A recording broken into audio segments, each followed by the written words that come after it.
जनताको अमूल्य मत पाएर विजेता हुनुभएका जनप्रतिनिधिज्यूहरू हाम्रो नगरपालिकाका मेयर र उपप्रमुख उपमेयर ज्यू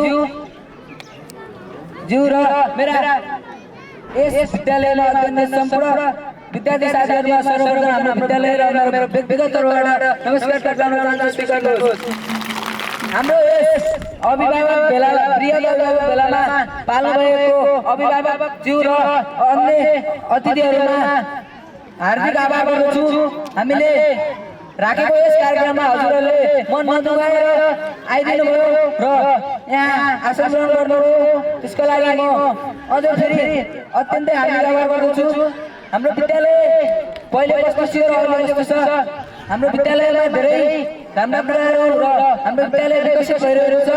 अहिले बिहान 9 बजेदेखि 10 बजेसम्म विद्यार्थीहरू अन्य कतै जाँदैनन्। सबै शिक्षकहरूले गर्दाखेरि हाम्रो विद्यालयको विकास भइरहेको छ।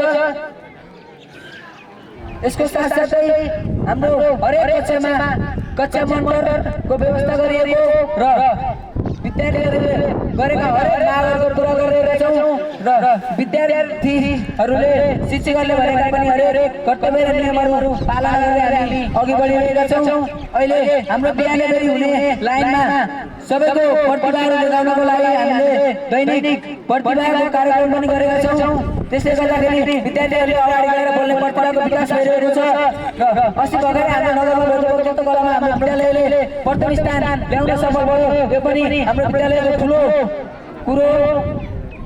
त्यसकारण यहाँ पाल्नुभएका अभिभावकहरूलाई म यो भन्न चाहन्छु कि विद्यार्थीहरूले कपी पेन नपाएका कारण उहाँले विद्यालयमा उपस्थित हुन नसक्नु भएको कुराहरू हामीलाई सुनाउनु भएको छ हाम्रो बालबाबुलाई। त्यसकारण अभिभावकहरूलाई यो भन्न चाहन्छु कि यदि हजुरहरूले सहयोग गर्न सक्नुहुन्छ भने हाम्रो विद्यालयले पनि विवश बजेटमा कुराहरू राखेर तपाईहरुको विद्यार्थीहरूलाई पढाइमा सहयोग गरिरहेका छौँ। त्यसकारण अहिले कक्षा 9 देखि 12 सम्म हाम्रो विद्यालयमा कम्प्युटर शिक्षा पनि आइरहेको छ र यस्तै गरी हजुरहरूले यहाँ पाल्नुभएका नगरबाट पाल्नुभएका सम्पूर्णले हाम्रो यस कम्प्युटर शिक्षालाई अझै सहयोग गर्नुहुन म हार्दिक अनुरोध गर्दछु। त्यसकारण हाम्रो विद्यालयमा हरेक कुराहरू राम्रो भइरहेको छ र यस्तै राम्रो गर्नको लागि म अनुरोध गर्दछु। आज यो कार्यक्रम समापन भएपछि हाम्रो विद्यालयमा नयाँ दिवस गठन गरिरहेको छ। यसमा एकदम क्षमता भएका र विद्यालयको विकास गर्न सक्ने अब्बल नागरिकले मात्र यहाँ उपस्थित रहनुहोला र तपाईहरुले विद्यालयलाई राम्रो काम गर्दै जानुहोला। यति भन्दै मेरा केही शब्दहरू यहाँ टक्राउन चाहन्छु। मेरा कुराहरू यथापूर्वक सम्झिनु भएकोमा धेरै धेरै धन्यवाद। धन्यवाद भाइ।